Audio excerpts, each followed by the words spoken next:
Analyse کیا، پھر ان کو جو ہے وہ ضبط تحریر کے اندر جو ہے ان کو جمع کیا ہے، ضبط تحریر میں ان کو لائے۔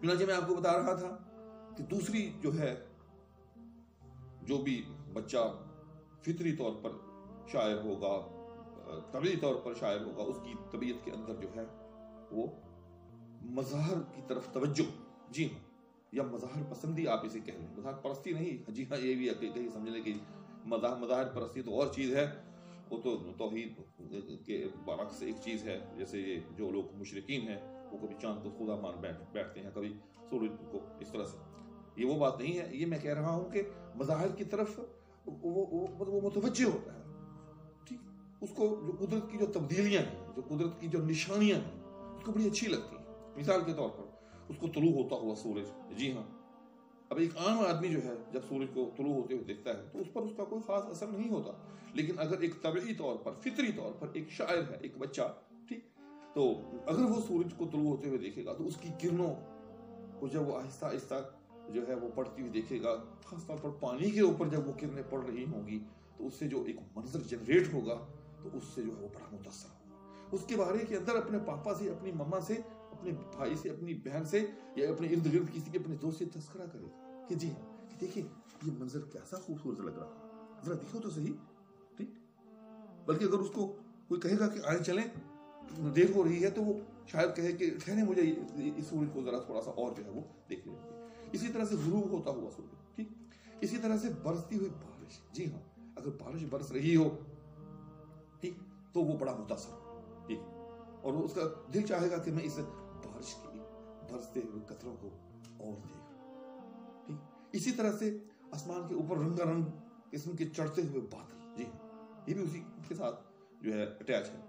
کہنا یہ چاہتا ہوں کہ جو بھی فطرت کی یہ بڑی بڑی نشانیاں ہیں، یہ جو فطرت کے بڑے بڑے مظاہر ہیں، تو طبعی طور پر اگر کوئی شاعر ہوگا، اگر کوئی طفل طبعی طور پر شاعر ہوگا تو ان چیزوں کی طرف جو ہے وہ مائل ہوگا۔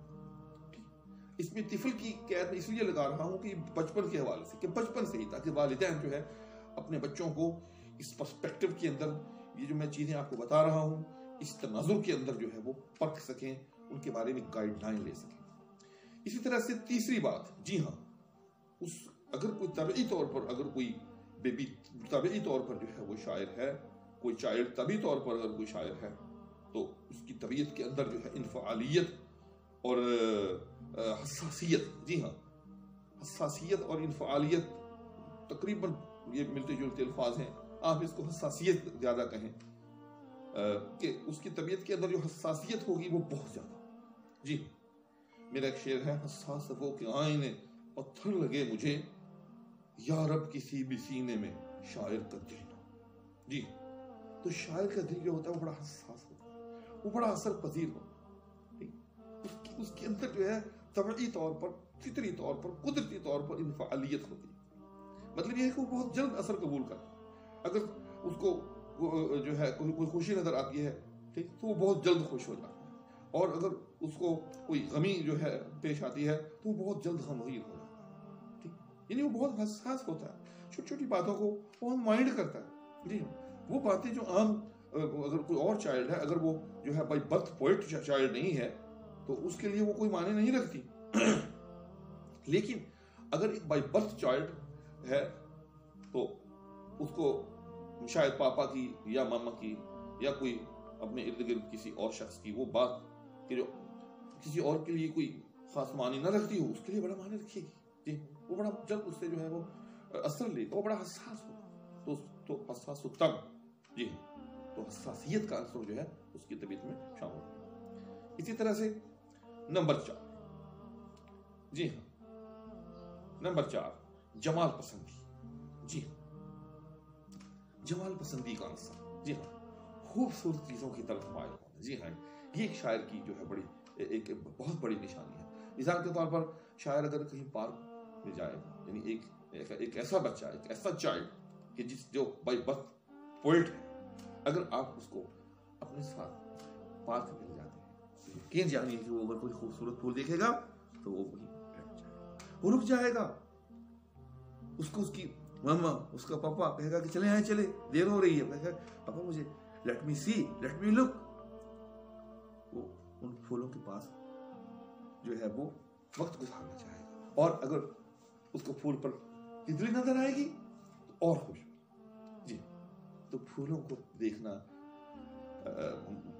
تتلیوں کو دیکھنا، اسی طرح سے چلتے پانی کو دیکھنا، ٹھیک، اور پانی کی لہروں کو دیکھنا، اور پھر ان لہروں کے اوپر پڑتی ہوئی سورج کی روشنی کو دیکھنا، یعنی جہاں جہاں بھی فطرت کا، قدرت کا جمال جو ہے اپنی پوری آفتاب کے ساتھ جو ہے نظر آ رہا ہو، تو اگر کوئی چائلڈ بائی برتھ جو ہے وہ پوئٹ ہے تو اس کی طرف جو ہے وہ انکلائن ہوگا، اس کو دیکھنا چاہے گا، اس سے متاثر ہوگا.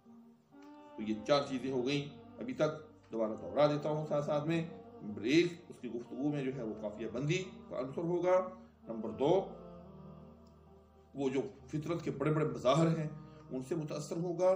نمبر 3 اس کی طبیعت کے اندر جو ہے وہ حساسیت ہوگی. نمبر 4 اس کی طبیعت کے اندر جو ہے وہ جمال پسندی ہوگی. نمبر 5، جی ہاں، اب آتے ہیں نمبر 5 کی طرف، وہ لٹریچر پسند ہوگا. جی ہاں، ایک میں بہت بڑی نشانی بتا رہا ہوں آپ کو. ہر والدین کا دل ہوتا ہے کہ میرا بیٹا ڈاکٹر بنے، میرا بیٹا انجینئر بنے، جو بھی دنیا داری کے حوالے سے سبجیکٹس ہوتے ہیں جن کے اندر جو ہے بظاہر جو ہے ہمیں جو ہے وہ دنیا کے حوالے سے زیادہ جو ہے وہ ایڈوانٹیج نظر آ رہا ہوتا ہے، جس کو مستقبل کہتے ہیں، مستقبل نظر آ رہا ہوتا ہے. لیکن فطرت تو آزاد ہے، فطرت تو پابند نہیں ہے. اگر ایک چائلڈ ایسا ہے اس کی جو انسٹنکٹ ہے اس کے اندر اللہ جل شانہ نے جو ہے وہ پوئٹری کا عنصر رکھا ہے، تو وہ قدرتی طور پر جو ہے وہ لٹریچر کی طرف جو ہے وہ انکلائن. جی، وہ آرٹس کی طرف بجائے سائنس کے، وہ آرٹس کی طرف جو ہے اس کا جھکاؤ. جی، میں بطور ایک والد اس چیز کو خود جانتا ہوں کہ ہم چاہتے ہیں کہ ہمارے بچے جو ہے وہ سائنس کی طرف انکلائن ہوں، لیکن قدرت تو پھر قدرت ہے. قدرت کے جو فیصلے ہوتے ہیں، قدرت کے جو کرشمے ہوتے ہیں، وہ تو ہمارے پابند نہیں ہیں. جی، تو ایک چائلڈ جو بائی برتھ پوئٹ ہو، وہ جو ہے بجائے سائنس کے، جی، وہ نیچرلی جو ہے وہ آرٹس کی طرف جو ہے وہ انکلائن ہو، آرٹس کی طرف جو ہے اس کا جھکاؤ ہو. نمبر 6، جی، دنیا داری اور تمول سے دوری. جی ہاں، یہ بھی ایک میں بہت بڑی نشانی بتا رہا ہوں. اس کی طبیعت کے اندر جو ہے وہ مال کی محبت نہیں. جی، اگر ایک چائلڈ بائی برتھ پوئٹ، تو اس کی طبیعت کے اندر جس کو تمول کہتے ہیں، جس کو دنیا داری کہتے ہیں، جس کو مال جمع کرنے کی ہوس یا مال جمع کرنے کی خواہش، حسرت، کچھ بھی کہہ لیں، اس سے اس کی طبیعت جو ہے وہ نفور ہوگی. جی ہاں، وہ جو ہے مال اور اس کے جمع کرنے سے تھوڑا سا جو ہے وہ گریز ہوگا. نمبر 7، جی ہاں، نمبر 7، اگر ایک چائلڈ جو ہے وہ بائی برتھ پوئٹ ہے، اگر وہ پیدائشی طور پر جو ہے ایک شاعر ہے، متشاعر نہیں ہے، تو اس کی طبیعت کے اندر جنروسٹی، جس کو فیاضی کہتے ہیں، جس کو سخاوت کہتے ہیں، یہ نیچرلی ہوگی. جی ہاں، اب جا رہے ہیں سڑک پر، آپ کے ساتھ آپ کے بچے ہیں، لیکن آپ کے ساتھ ان بچوں میں شامل آپ کا وہ بچہ بھی ہے کہ جو کہ بائی برتھ پوئٹ ہے. سامنے سے ایک فقیر آتا ہے، وہ صدا دیتا ہے، تو شاید آپ کے باقی بچے جو اس طرف زیادہ توجہ نہ دیں، لیکن جو بچہ آپ کا بائی برتھ پوئٹ ہے آپ کی انگلی پکڑ کر کھڑا ہو جائے گا، آپ کو روک لے گا کہ پاپا اس کو کچھ دے. جی، دیکھ نہیں رہے یہ بیچارہ جو ہے اس طرح سے جو ہے پریشان ہے. تو اس کی طبیعت کے اندر ایک جنروسٹی، ایک فیاضی، ایک سخاوت کا جو ہے عنصر جو ہے وہ شامل ہے. نمبر 8، جی، 8ویں نشانی، اگر کوئی چائلڈ بائی برتھ پوئٹ ہے، جی ہاں، تو اس کی طبیعت میں تکبر نہیں. جی ہاں، اس کی طبیعت میں انکساری ہوگی، اس کی طبیعت میں عاجزی ہوگی. یہ بھی ایک نیچرل فینومین ہے. جی، کیونکہ جو شاعر ہوتا ہے وہ اپنی ذات کی نفی کرتا ہے. اس کو جب وہ اس کائنات کے وسیع کینوس کو دیکھتا ہے، اتنی بڑی کائنات کو دیکھتا ہے، چونکہ شاعر تو ہے ہی وہی کہ جس کی نظر جو ہے وہ بڑی بالغ ہوتی ہے، وہ بڑی دور تک دیکھتا ہے، بلکہ وہ تو آنے والے زمانوں میں بھی جانتا ہے. تو جب وہ اتنے بڑے تناظر کے اندر اپنے آپ کو دیکھتا ہے تو اس کو اپنی ذات کی جو ہے وہ نفی ہوتی ہوئی نظر آتی ہے. لہذا اس کا ڈائریکٹ جو ایفیکٹ ہے اس پر یہ پڑتا ہے کہ اس کے دل سے جو ہے وہ تکبر جو ہے وہ نکل جاتا ہے. اس کو انانیت کہتے ہیں، وہ اس کے اندر نہیں رہتی وہ چیز. جی اس کے اندر انکساری اور تواضع اور منکسر المزاجی جو ہے وہ اللہ جل شانہ کی طرف سے کوٹ کے جو ہے وہ پوری ہوئی. نمبر جی یہ ایک بہت اہم پوائنٹ میں آپ کو بتا رہا ہوں، اور اس حوالے سے والدین کو جو ہے تھوڑا سا جو ہے وہ کاشس بھی ہونا چاہیے. جی ہاں، اگر کوئی چائلڈ بائی برتھ پوئٹ ہے، اس کے اندر جو ہے یہ چیز جو ہے وہ فطری طور پر جو ہے موضوع ہے، تو اس کی طبیعت کے اندر خلوت گزینی یا خلوت پسندی بھی ہوگی. جی ہاں، وہ تھوڑا سا تنہائی پسند ہے. تو اس حوالے سے میں والدین کو یہ بطور خاص مشورہ دینا چاہوں گا کہ اگر آپ کا بچہ کوئی اس طرح سے خلوت گزین ہے، تنہا پسندی کا شکار ہے، تو اس کے اندر جو ہے پھر تھوڑے سے توازن کی ضرورت ہے. جی آپ اس کی انسٹنکٹ کو نہیں بدل سکتے. جی اگر آپ کا ایک بچہ جو ہے وہ تنہا پسندی کا شکار ہے، یا یوں کہہ لیں کہ بلکہ تنہا پسندی کی طرف مائل ہے، شکار کا لفظ اس لیے کہ اگر اس کے جو ہے مضر اثرات اس کے اوپر ہمیں نظر آنے لگ جائے تو پھر ہم کہیں گے کہ اس کا شکار. تو فی الحال ہمیں کہنا چاہیے کہ اگر وہ تنہا پسندی کی طرف مائل، جی تو پھر اس میں اعتدال کی ضرورت ہے. کیوں؟ اس کے اندر اگر ایک بچہ جو ہے وہ تنہا پسند ہے تو اس میں جو ہے اس کے اثرات جو ہیں، جہاں پوئٹری کے حوالے سے ایک پازیٹیوٹی اس میں میں سمجھتا ہوں کہ ہو سکتی ہے کہ اس کے خیالات کے اندر تھوڑی سی پیوریفیکیشن ہو، تھوڑی سی ڈیپتھ پیدا ہو، لیکن وہیں جو ہے وہ جو ہے اور کئی قسم کے مسائل کا جو ہے وہ شکار بھی ہو سکتا ہے.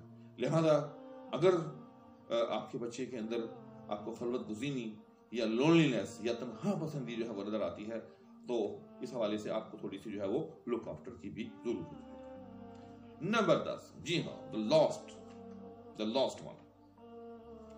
نمبر 10 اگر آپ کا بچہ ایک شاعر ہونے جا رہا ہے، اگر آپ کے بچے کے اندر اللہ جل شانہ نے یہ چیز رکھی ہوئی تو یقین جانیے کہ اس کے اندر اذیت پسندی اور تشدد پسندی کا عنصر کبھی شامل نہیں ہے. جی میں مثال دیتا ہوں، مثال سے چیزیں جو ہیں وہ زیادہ اچھی طرح سے سمجھ میں آتی ہیں. مثال کے طور پر ہم عمر ہیں، 8-10 بچے ہیں، مل کر کھیل رہے ہیں. جی انہیں میں آپ کا بچہ جو کہ ایک پیدائشی اور ایک طبعی طور پر جو ہے وہ شاید وہ بھی شامل ہے، تو کیا ہوتا ہے؟ قریب میں ایک درخت نظر آتا ہے، اس پہ گھونسلہ نظر آتا ہے، بچے ہیں، بچے ہوتے ہیں، تو ان میں سے ایک بچہ کیا کرتا ہے کہ وہ اس درخت کے اوپر چڑھتا ہے، چڑھ کر اس آشیانے کے اندر جو ہے وہ ہاتھ ڈال دیتا ہے اور کسی معصوم چڑیا کے جو ہے بچے ہاتھوں میں اٹھا لیتے. تو سب سے پہلے ان تمام بچوں کے اندر جو اس پر ریئیکٹ کرے گا اور اس کو منع کرے گا وہ آپ کا بچہ. اس کو وہ اذیت پسندی، وہ تشدد پسندی بالکل جو ہے وہ پسند نہیں ہوگی. وہ کہے گا یار رہنے دو، امجد، اکرم، اسلم، ان کو رکھ دو، ان کو وہی رکھ دو. کیا دیکھ نہیں رہے کہ ان کی ماما چڑیا جو ہے وہ کس طرح سے جو ہے وہ چیخ رہی ہے، وہ کس طرح سے چلا رہی ہے. یہ میں نے ایک مثال دی ہے تاکہ آپ کو چیزیں جو ہیں اچھی طرح سے سمجھ میں آئے. تو اگر ایک چائلڈ بائی برتھ پوئٹ ہے تو اس کی طبیعت کے اندر جو اذیت پسندی ہے، جو تشدد پسندی ہے، یہ قطعاً جو ہے وہ نہیں ہو سکتی. تو these are 10 symptoms یا کہہ لیں کہ یہ 10 ایسی علامتیں ہیں اگر آپ کے چائلڈ کے اندر موجود ہیں تو آپ کا بچہ جو ہے وہ پیدائشی طور پر اور فطری طور پر ایک جو ہے وہ پوئٹ ہونے جا رہا ہے. ٹھیک، اور یہی چیزیں یاد رکھیے گا. پھر یہ اس کا یہ مطلب نہیں ہے کہ جب وہ بڑا ہو جائے گا تو پھر یہ چیزیں جو ہیں اس میں سے نکل جائیں گی، بلکہ نہیں، بلکہ یہ طبیعت، یہ چیزیں جو ہیں یہ اس کی طبیعت کا حصہ رہیں گی اور یہ تاحیات جو ہیں یہ چیزیں اس کی طبیعت میں موجود رہیں گی. امید ہے کہ آپ کو میری آج کی ویڈیو جو ہے شاعری کے حوالے سے بالکل ایک نئی ڈائمینشن کے ساتھ جو ہے پسند آئی ہوگی. مجھے معلوم ہے کہ شاعری کے حوالے سے عام طور پر فاعلات، فاعل، مستفعل، متفاعل ہی جو ہے وہ ڈسکس کیا جاتا ہے. ٹھیک ہے، انشاءاللہ تعالی جب وقت آئے گا تو وہ بھی کریں گے، لیکن اس کے ساتھ ساتھ میں سمجھتا ہوں کہ یہ چیزیں بھی جو ہیں وہ بڑی اہمیت اور امپورٹنس کی حامل ہیں. انشاءاللہ تعالی آپ کے ساتھ سٹیپ بائی سٹیپ جو ہے پوئٹری کے حوالے سے بھی جو ہے تمام چیزیں جو ہے وہ ڈسکس کی جائیں گی. آپ کو جو ہے انشاءاللہ العزیز اگر آپ میرے ساتھ جو ہے وہ بستا رہے، آپ کو عیوب سخن بھی سکھائے جائیں گے، آپ کو محاسن سخن بھی سکھائے جائیں گے. الحمدللہ میں نے صرف کتابیں نہیں پڑھی، میں نے ان چیزوں کو برتا ہے. جو لوگ مجھے جانتے ہیں وہ اچھی طرح سے اس چیز کو جانتے ہیں کہ جب میں کسی چیز پر جو ہے وہ تنقید لکھتا ہوں تو لوگ جو ہے اس کو بڑے شوق سے اور بڑی توجہ کے ساتھ جو ہے وہ دیکھتے سنتے ہیں. تو میں نے ان چیزوں کو بڑی قریب سے دیکھا ہے اور میں نے ان چیزوں کو جو ہے ایکسپیرینس کیا ہے. انشاءاللہ تعالی آپ کے ساتھ جو ہے یہ سب چیزیں جو ہیں بڑی تفصیل کے ساتھ جو ہے وہ شیئر کی جائیں گی. اس امید کے ساتھ کہ اگر آپ نے میرا چینل سبسکرائب نہیں کیا تو چینل کو سبسکرائب بھی کر لیں, ساتھ میں موجود بیل آئیکن کو جو ہے پریس بھی کر لیں, اور اس دعا کے ساتھ کہ اللہ تعالیٰ آپ کو, مجھ کو, سب کو ہمیشہ جو ہے اپنی عافیت سے نوازے رکھے. اللہ حافظ. Thanks for watching Islamic Guidance with Nafi Mahbub.